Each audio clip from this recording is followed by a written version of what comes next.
तो दूसरा हमारा संगठन बनाया गया महिला पतंजलि योग समिति।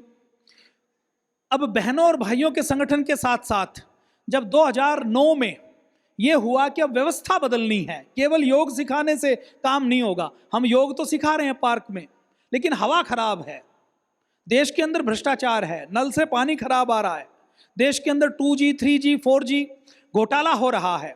जैसे कई बार आपके सामने कोई व्यक्ति बात करता होगा कि पतंजलि भारत स्वाभिमान महिला पतंजलि योग समिति राजनीतिक संगठन है क्या?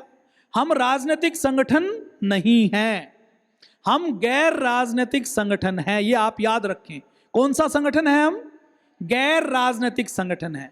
हमारा संगठन का स्वरूप है सामाजिक, क्योंकि हम सामाजिक काम करते हैं, सांस्कृतिक, क्योंकि हम देश की संस्कृति को बचाने का आगे बढ़ाने का काम करते हैं, आध्यात्मिक, क्योंकि हम इस जीवन में जो हमारे यम नियम के जो सार्वभौमिक मूल्य हैं, जिसको सब मत पंथ संप्रदाय मानते हैं, उन आध्यात्मिक मूल्यों का प्रचार प्रसार करते हैं। तो हमारा संगठन सामाजिक, आध्यात्मिक, सांस्कृतिक संगठन है। हमारा संगठन राजनीतिक संगठन नहीं है। हमारे संगठन में कोई भी वरिष्ठ पदाधिकारी किसी भी राजनीतिक दल का सदस्य नहीं है।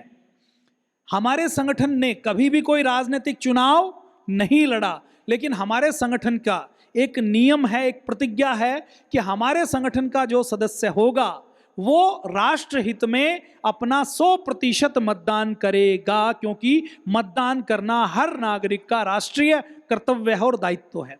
मतदान करेंगे तो अच्छे लोगों का चयन कर पाएंगे। और फिर मतदान किसको देखकर करना है? भारत स्वाभिमान ये सिखाता है कि किसी भी वोट का प्रयोग हमें अपनी जाति, मत, पंथ, संप्रदाय, क्षेत्र या वर्ग विशेष को देखकर नहीं करना, बल्कि अपने राष्ट्रीय दायित्व को ध्यान में रखते हुए राष्ट्रवादी और दूरदर्शी व्यक्ति को ही मतदान करना है, जो हमारे देश, धर्म, संस्कृति की रक्षा करके उसको आगे ले जा सके। आपके मन में एक सवाल आएगा कि आप गैर राजनीतिक हो, लेकिन पूज्य स्वामी जी महाराज तो कई बार मोदी जी का समर्थन करते हैं, बीजेपी को समर्थन करते हैं, कई बार हम भी बैठक करते हैं, तो अभी बिहार में भी बैठक करके आए। हम राजनीतिक संगठन नहीं हैं, लेकिन हमारे जो उद्देश्य हैं, पूरे भारत को स्वस्थ बनाना, समृद्ध बनाना, संस्कारवान बनाना, रोग मुक्त बनाना, नशा मुक्त बनाना, काला धन भ्रष्टाचार मुक्त भारत बनाना, गौ माता की रक्षा करना, गायत्री की रक्षा करना, गंगा की रक्षा करना, हमारी संस्कृति की रक्षा करना, इन उद्देश्यों को पूरा करने के लिए जो राजनीतिक दल हमारे उद्देश्यों को नजदीक होता है, तो उसको हम राष्ट्रहित में पूज्य स्वामी जी महाराज उसको अपना समर्थन देते हैं, आशीर्वाद देते हैं। लेकिन हम राजनीतिक संगठन नहीं हैं। आपके मन में एक सवाल आएगा, 2014 में तो पूज्य स्वामी जी महाराज ने बहुत इलेक्शन की कैंपेनिंग की थी, तो वो हमारा आपद धर्म था। क्या था?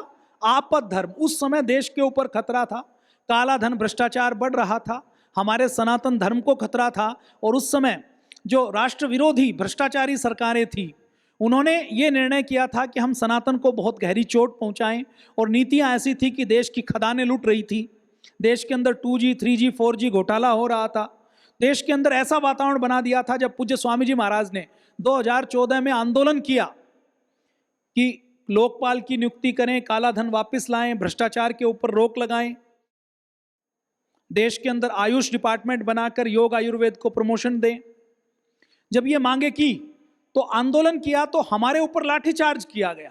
2012 में फिर हमने उनसे कहा कि आप राष्ट्रहित में ये मांगे मान लीजिए, ये हमारी कोई व्यक्तिगत मांग नहीं है, तो उन्होंने फिर उसका उत्तर नहीं दिया। तो उसके बाद पूज्य स्वामी जी महाराज ने कहा कि अब जो दल और व्यक्ति हमारी इन मांगों से सहमत होगा, इनके ऊपर काम करेगा, हम राष्ट्रहित में उसको अपना समर्थन देंगे। तो 2014 में हमने, जो मोदी जी इन मुद्दों से सहमत थे, उन्होंने कहा कि मैं इन सारे मुद्दों से सहमत हूं, तो पूज्य स्वामी जी महाराज ने राष्ट्रहित में उस समय के माननीय प्रधानमंत्री मोदी जी को, बीजेपी को, जिन्होंने मंच पर आकर ये कहा कि स्वामी जी हम आपके मुद्दों से सहमत हैं और हम इसके ऊपर काम करेंगे, तो पूज्य स्वामी जी महाराज ने अपना आशीर्वाद दिया था। तो हम क्या संगठन है? हम गैर राजनीतिक संगठन है, क्योंकि हमारा ये मानना है कुछ काम सरकार करती है और कुछ काम समाज करता है। तो हमारा काम क्या है? समाज का निर्माण करना, व्यक्ति निर्माण करना, और ये जो व्यक्ति निर्माण करना, समाज निर्माण करना, व्यक्ति के चरित्र का निर्माण करना, ये केवल सरकार नहीं कर सकती, इसके लिए समाज को आगे आना पड़ता है। तो काम समाज का बड़ा है या सरकार का बड़ा है? समाज का काम बड़ा है। तो हम किसका काम करते हैं? समाज का काम करते हैं। हमारे आपके आसपास कोई राजनीतिक धरना हो, प्रदर्शन हो, कुछ और हो, तो आपको उसमें अपने झंडे, बैनर और जैकेट के साथ भाग लेना है क्या? नहीं लेना। कोई भी आंदोलन आपको जब तक स्पष्ट कोई निर्देश नहीं हो तब तक नहीं करना। फिर पूज्य स्वामी जी महाराज ने जब देखा कि जब दवाइयाँ पूज्य स्वामी जी, पूज्य आचार्य जी देते थे, तो अब पूज्य स्वामी जी और पूज्य आचार्य जी ने किसी रोगी को आवश्यकता थी, मोती पिष्टी की भस्म दी, हीरे की भस्म दी, च्यवनप्राश दिया। तो उस समय इस देश में जो दवाइयाँ बनाने वाली कंपनियाँ थी, तो वो च्यवनप्राश में अगर मान लीजिए कि 35 जड़ी बूटियाँ डालनी हैं, तो वो च्यवनप्राश में जो महंगी जड़ी बूटी है उसको डालते ही नहीं थे। च्यवनप्राश के नाम पर चीनी घोल दी, च्यवनप्राश के नाम पर शकरकंदी का, आलू का चूरा मिला के पैक कर दिया, तो दवाइयों का असर नहीं आता था। तो मजबूरी में पूज्य स्वामी जी और पूज्य आचार्य जी को जब रोगियों को लाभ नहीं हुआ, तो उन्होंने सबसे पहले दवाइयाँ बनानी शुरू की। दवाइयाँ बनाते बनाते जब ये देखा कि इस देश में हजारों करोड़ रुपए की लूट, ये कोलगेट नाम की कंपनी, ये साबुन बनाने के नाम पर, शैम्पू बनाने के नाम पर, मसाले, नमक मिर्च बनाने के नाम पर, सरसों का तेल बनाने के नाम पर ये लूट कर ले जा सकती है, तो लोगों ने कहा कि ये अशुद्ध चीजें देते हैं, मिलावटी चीजें देते हैं, तो हमें शुद्ध चीजें उपलब्ध करवाई जाए। तो उसके लिए पूज्य स्वामी जी महाराज ने स्वदेशी का अभियान चलाया। और आज भारत में, इस देश में लगभग 12 लाख कंपनियां हैं। उन 12 लाख कंपनियों में अकेली पतंजलि ऐसी कंपनी है, ऐसी संस्था है जिसका उद्देश्य 100% अपने प्रॉफिट से चैरिटी करना है। अकेली आपकी संस्था ऐसी है, आपने एक टूथपेस्ट भी खरीदा, उसमें 50 पैसे भी बचेंगे, तो वो 50 पैसे भी पूरे के पूरे केवल गुरुकुल के संचालन में, गौशाला बनाने में, कोई गुरुकुल बनाने में, गौशाला बनाने में, कोई देश हित का, राष्ट्र हित का काम करने में, कोई गिलोय पर, तुलसी पर रिसर्च करने में, यज्ञ पर रिसर्च करने में, योग को 200 देशों में पहुंचाने के ऊपर खर्च किए जाएंगे। कई बार आपके सामने आता होगा ना कि पूज्य स्वामी जी महाराज के पास तो बहुत धन है, पतंजलि तो बहुत अमीर है, तो पतंजलि इतने पैसे का करती क्या है? पूज्य स्वामी जी महाराज खुद जमीन पर सोते हैं, 2 कटोरी खाते हैं, और 2 कटोरी भी आधी बार तो नहीं खाते। सुबह पूज्य स्वामी जी महाराज मंच पर आए 4:45 बजे, उससे पहले 3:30 उठकर अपनी साधना की। और पूज्य स्वामी जी महाराज अब भी रोज सुबह 3:15 3:30 बजे जब भी उठें, तो पूज्य स्वामी जी महाराज की कुटिया के पास गौशाला है, सबसे पहले गौशाला में जाकर गौ माता को प्रणाम करते हैं, और यदि गाय ने गोबर किया हुआ हो तो उस गोबर को अपने हाथ से उठाते हैं। 4:45 बजे यहाँ आए, लगातार यहाँ पर 8 बजे तक रहे, 9 बजे तक इंडिया टीवी किया, फिर फेसबुक का लाइव किया, उसके बाद फिर अपना स्नान किया, जो साधना सुबह की आज बची थी वो साधना की, उसके बाद फिर आपके बीच में 11 बजे आ गए, 12:30 1 बजे गए। आपने देखा कि उस समय अतिथि आए हुए थे पूज्य सुनीता माता, उनके साथ कोई और बड़ी बैठक थी। तो लगातार पूज्य स्वामी जी महाराज 18 घंटे अखंड प्रचंड पुरुषार्थ करते हैं, कोई सिला हुआ कपड़ा नहीं पहनते, लगातार काम करते हैं। हम ये महसूस करते हैं कि पूज्य स्वामी जी महाराज के साथ 2005 से और 2008 से तो लगातार यहाँ से हैं, तो इन 10-12 सालों में हमें ये लगता है कि हम थकने लग गए हैं, लेकिन पूज्य स्वामी जी महाराज ऐसे दिव्य महापुरुष हैं जो बिना खाए पिए लगातार चलते रहते हैं, लगातार चलते रहते हैं। तो ऐसा अखंड प्रचंड पुरुषार्थ वाला महामानव कई सदियों बाद धरती पर पैदा होता है, धरती पर अवतार लेता है। पूज्य स्वामी जी महाराज सामान्य महापुरुष नहीं है। तो स्वदेशी के हमारे ये प्रकल्प शुरू किए गए। अब स्वदेशी की का अभियान क्यों जरूरी था, मैं एक उदाहरण आपके सामने देता हूं। तो हमने फिर सबसे पहले हमारी स्वदेशी का संस्थान बनाया दिव्य फार्मेसी, उसके बाद बनाया पतंजलि आयुर्वेद लिमिटेड। इस देश के अंदर ऐसे लाखों की संख्या में किसान हैं जो नीम का, गिलोय का, तुलसी का, अश्वगंधा का, शतावर का, मूसली का, कोंच का, इन जड़ी बूटियों का की खेती करते हैं, जंगल से निकाल कर लाते हैं। तो पतंजलि एक ऐसी संस्था है, देखिए जितनी दूसरी विदेशी कंपनियां हैं, उनका जो रॉ मटेरियल है, जो कच्चा माल है, आप घर में हलवा बनाते हैं तो हलवे का कच्चा माल क्या है? आटा है, चीनी है, घी है, हलवे का कच्चा माल यही है ना, इसी से हलवा बनेगा। तो पतंजलि का जितना भी कच्चा माल है, रॉ मटेरियल है, वो किसान के खेत से आता है, और विदेशी कंपनियों का जितना भी कच्चा माल है वो किसी केमिकल के कारखाने से आता है। तो लाखों किसानों को स्वावलंबी देने का और उनका जीवन बचाने का काम यदि किसी ने किया है तो पतंजलि योगपीठ ने किया है। तो पतंजलि आयुर्वेद लिमिटेड दूसरी हमारी कंपनी है, संस्था है, जिसका उद्देश्य है कि किसानों से उनका मटेरियल खरीदा जाए। तीसरी हमारी स्वदेशी की संस्थान है Patanjali food and herbal park. चौथा संस्थान है पतंजलि तेजपुर असम। पांचवा संस्थान है पतंजलि महाराष्ट्र नवासा की डेयरी। अब देखो पतंजलि से पहले क्या होता था। पूज्य दीदी और मेरा यूरोप में जाना हुआ, तो हम जर्मनी में एक हमारे शर्मा जी हैं जो आयुर्वेद के डॉक्टर हैं, उनके घर में रुके हुए थे। तो सुबह उठकर जब पानी गर्म करने के लिए उनके किचन में गए तो उन्होंने किचन में जो कॉफ़ी का बड़ा मग है उसमें कुछ टहनियाँ रखी हुई थी, दातुन जैसी। तो मैंने शर्मा जी से पूछा, शर्मा जी ये क्या? तो शर्मा जी ने कहा कि मैं आयुर्वेद का डॉक्टर हूँ और गिलोय रामबाण ऐसी चीज़ है जो सर्व बीमारियों को दूर कर सकती है। तो ये गिलोय की डंडियाँ मैं भारत से लाता हूँ और मैं यहाँ लगाने की कोशिश करता हूँ, और कई साल से मैं कोशिश कर रहा हूँ कि ये गिलोय यहाँ पर लग जाए। तो मैंने पूछा कि यहाँ क्यों नहीं लगती? तो उसने कहा कि यहाँ का टेम्परेचर ऐसा है कि यहाँ गिलोय नहीं लगती। फिर आगे उन्होंने बताया कि पूरे यूरोप में गिलोय नहीं होती, तुलसी नहीं होती, पूरे यूरोप में आंवला नहीं होता, पूरे यूरोप में नीम नहीं होता, पूरे यूरोप में पीपल नहीं होता, पूरे यूरोप में बरगद नहीं होता। तो जितने ये जो अमृत जैसी चीजें हैं वो ईश्वर ने केवल भारत की धरती पर दी हैं, हिमालय में दी हैं। तो ये जो एक पूरी दुनिया का एक फल है आंवला।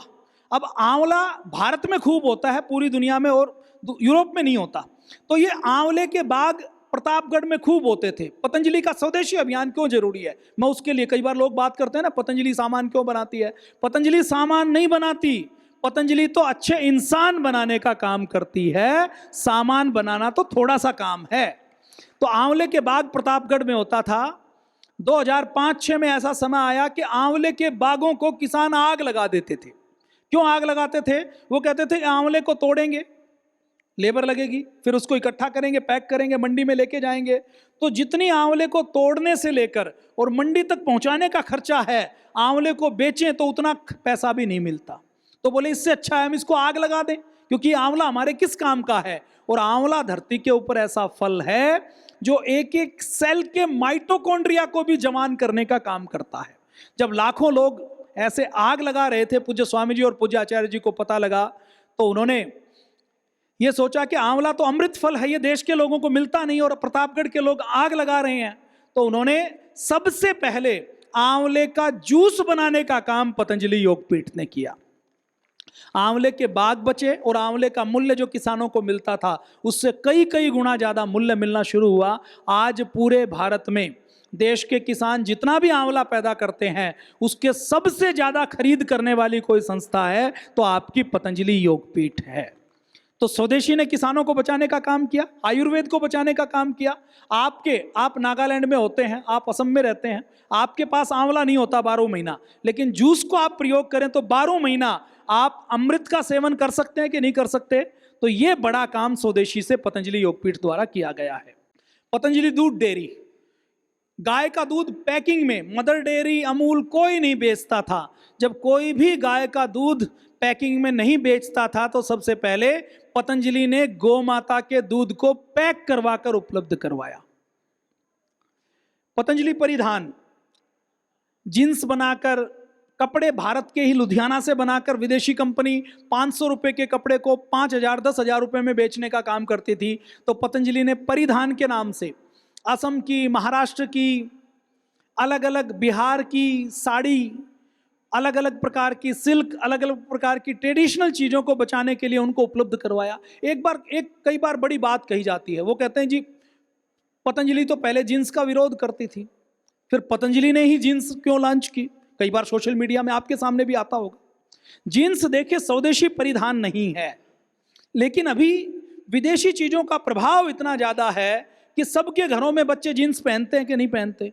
तो पूज्य स्वामी जी महाराज को हमने कहा कि जींस तो पहनेंगे लोग, हर युवा जींस को छोड़ नहीं पाएगा क्योंकि ये ग्लोबल परिधान बन गया। हम अपनी धोती की, अपने कुर्ते पजामे की वैल्यू बताएं। लेकिन बीच में शिफ्ट करने के लिए, विदेशी कंपनियों की लूट से बचाने के लिए यदि जींस लेनी भी है, अच्छा तो यह है कि हम धोती कुर्ता पहने, लेकिन हर युवा तो अभी धोती कुर्ता पहन के कॉलेज जाएगा नहीं, उसको जींस पहननी है। जींस पहननी है तो कम से कम वो विदेशी कंपनी की ना पहने, स्वदेशी की पहने। इसके लिए हमने स्वदेशी जींस उपलब्ध करवाई। इसका मतलब ये नहीं कि जींस का समर्थन करते हैं, लेकिन हमने अपने युवा भारत में भी, जब युवाओं ने कहा कि हम तो कॉलेज जाते हैं, कॉलेज जाने के बाद यदि हमें लोगों के बीच में पजामा पहनकर काम करना है तो नहीं कर सकते, धोती पहनकर नहीं कर सकते, क्योंकि जिन लोगों के बीच में जाएंगे, क्योंकि धोती कुर्ते को, जनेऊ को, चोटी को इतना मजाक बना दिया गया, तो ये क्या, ये हमारे संबंधों को खत्म करने की साजिश है।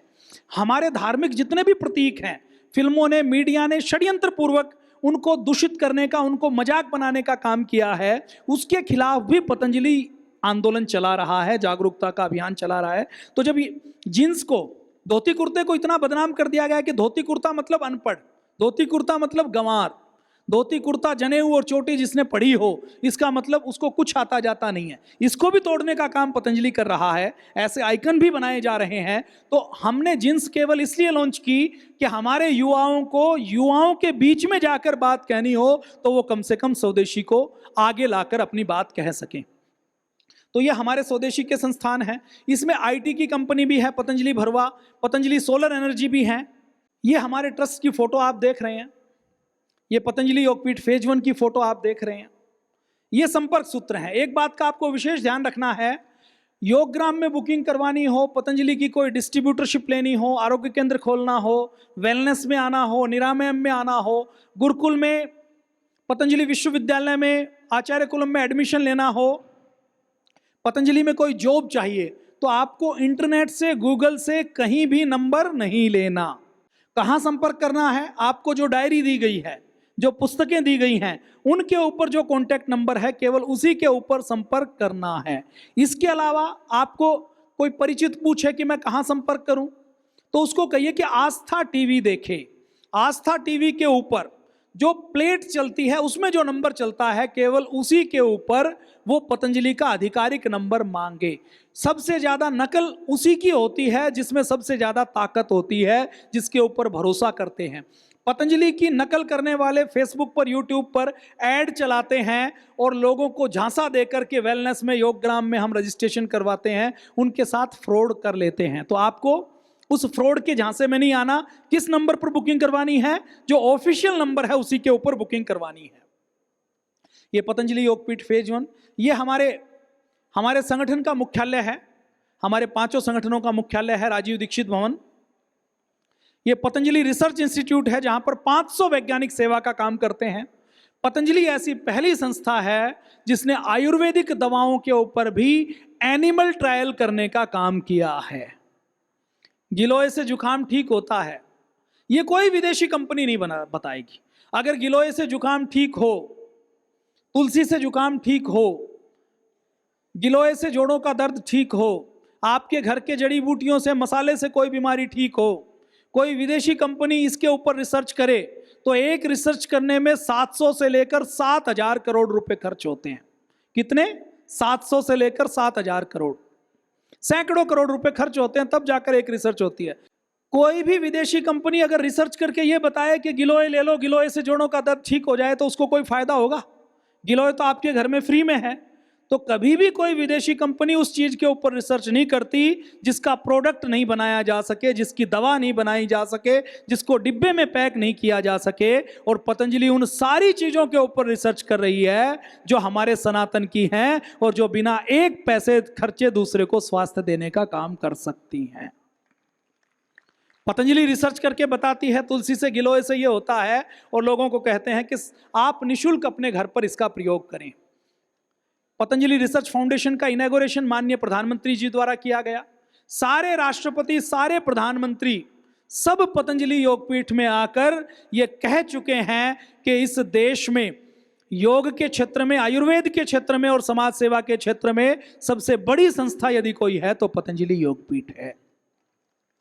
जड़ी बूटियों का वर्ल्ड हर्बल एनसाइक्लोपीडिया बनाने का काम हो, 60,000 से ज्यादा जड़ी बूटियों का 1 लाख पन्नों का, जिसमें दुनिया की हर जड़ी बूटी के फायदे और नुकसान तो कोई होता नहीं, गुण होते हैं कि कोई कड़वी हो सकती है, कोई बेहोशी वाली हो सकती है, किसी का जहर हो सकता है, तो वो हो सकता है कि कंट्रोल क्वांटिटी में लेना हो। तो गुण धर्मों के ऊपर वर्ल्ड हर्बल एनसाइक्लोपीडिया बनाने का काम भी पतंजलि योगपीठ द्वारा किया गया। ऐसी कई किलोमीटर लंबी कैनवस की पेंटिंग पतंजलि योगपीठ द्वारा बनाई गई है। केमिस्ट्री की लैब हो, बायोलॉजी की, माइक्रोबायोलॉजी की, नैनो टेक्नोलॉजी की, एनिमल फैसिलिटी की, ये सारी लैब यहाँ पर, रिसर्च सेंटर यहाँ पर, नर्सरी यहाँ पर। पतंजलि के पास ऐसी सैकड़ों एकड़ जमीन है जहाँ पर औषधियों की खेती की जाती है। पतंजलि के पास सैकड़ों एकड़ में ऐसे कुदरती खेती के फार्म हाउस हैं जहाँ पर हम देसी बीजों के रख रखाव पर, खेती करने पर, और उसको किसानों को सिखा करके बिना जहर की खेती कैसे करें, ऐसे कई लाख किसानों को प्रशिक्षण देने का काम पतंजलि योगपीठ द्वारा किया गया है। अभी हम किसी किसान को कहें कि यूरिया मत डालो, डीएपी मत डालो, वो कहेगा मैं क्या करूं, मैं अगर नहीं डालूंगा तो मेरी फसल कम हो जाएगी। तो हम उसको रास्ता बताते हैं कि बिना यूरिया डीएपी के, बिना कीटनाशकों के आप कैसे गोबर से, गौमूत्र से, नीम से, अरंड से, करंज से कीटनाशक बना सकते हैं और खाद बना सकते हैं। पतंजलि ग्रामोद्योग में आप ये देख रहे हैं 3 मंजिला गौशाला है। गायों के लिए जो गौशाला है वो भी मल्टी स्टोरी है। जो गायें रहती हैं वो भी गद्दों के ऊपर रहती हैं पतंजलि योगपीठ में।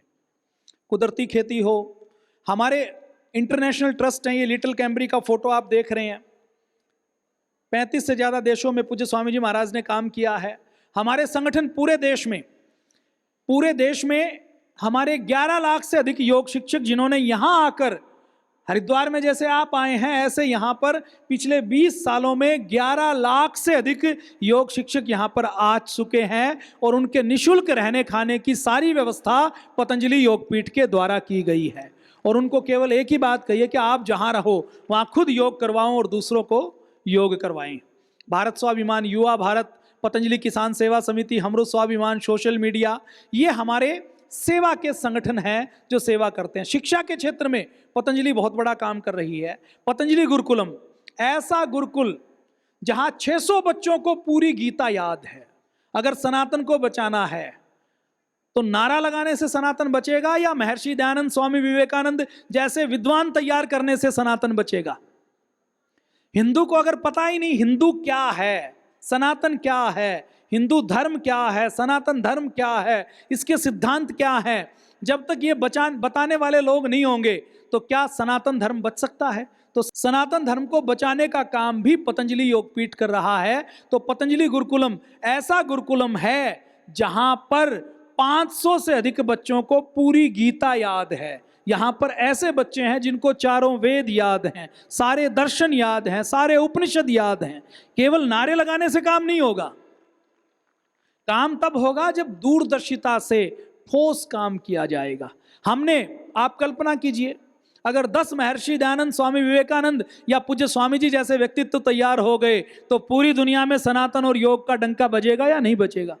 तो वो काम पतंजलि कर रहा है, दूरदृष्टि वाला काम पतंजलि योगपीठ कर। आचार्य कुलम, शिक्षा का ऐसा संगठन जहां पर आधुनिक और नैतिक दोनों शिक्षा दी जाएगी। पतंजलि आयुर्वेद कॉलेज, पतंजलि विश्वविद्यालय, भारतीय शिक्षा बोर्ड के माध्यम से इस देश के 6 लाख गांवों में जितने विद्यालय हैं उन सारे विद्यालयों को गुरुकुल बनाने का काम, क्योंकि हम गुरुकुल बनाएंगे तो कितने बनाएंगे, गुरुकुल नहीं बनाएंगे तो भवन बनाना, भूमि बनाना, लोगों को तैयार करना संभव नहीं है। तो पूज्य स्वामी जी महाराज ने इस देश में पहली संस्था है जिसने अपना बोर्ड बनाया है और अपना पाठ्यक्रम बनाया है। हमने जो हिस्ट्री पढ़ी है उसमें हुमायूं, अकबर, बाबर, जहांगीर, शाहजहां, औरंगजेब, उसकी 7 पीढ़ियां रटवाई गई या नहीं रटवाई गई? हमें महाराणा प्रताप, छत्रपति शिवाजी महाराज, संभाजी महाराज के बारे में नहीं बताया गया। हमें भगत सिंह के बारे में, पंडित राम प्रसाद बिस्मिल के बारे में, नेताजी सुभाष चंद्र बोस के बारे में नहीं बताया गया। लेकिन सारा हमारी गुलामी का, हमारे आक्रमणकारियों का इतिहास हमें पढ़ा दिया गया, रटवा दिया गया, और हमारे दिमाग में बैठा दिया गया कि हमारे ऊपर तो हमले होते रहे और हम तो हारते रहे, हम तो लुटते रहे, हम तो पिटते रहे। पतंजलि ऐसी संस्था है जिसने पहली से लेकर 12वीं तक का पूरा पाठ्यक्रम तैयार किया गया है, जिसमें मैथ से लेकर, हिंदी से लेकर, इंग्लिश से लेकर, इतिहास से लेकर वो इतिहास तैयार किया है जिसको पढ़ने के बाद बच्चा महाराणा प्रताप और छत्रपति शिवाजी महाराज बनेगा। इसको करने में कितना पैसा लगा? इस भारतीय शिक्षा बोर्ड के ऊपर 10 सालों से पूज्य स्वामी जी महाराज लगे हुए हैं। इसके ऊपर अभी 150-200 करोड़ रुपए खर्च हो चुके हैं और आगे इसमें कई सौ करोड़ रुपए और खर्च होने वाले हैं, तब जाकर इस देश की शिक्षा व्यवस्था बदलेगी।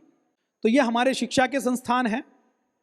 इसके साथ साथ चिकित्सा का देखिए, अब हर घर में बीपी कोलेस्ट्रॉल है या नहीं है, थायराइड है या नहीं।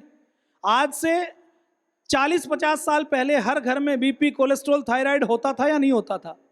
इसका मतलब जितना ये मेडिकल साइंस है, ये बीमार करने का विज्ञान है, ठीक करने का विज्ञान नहीं है।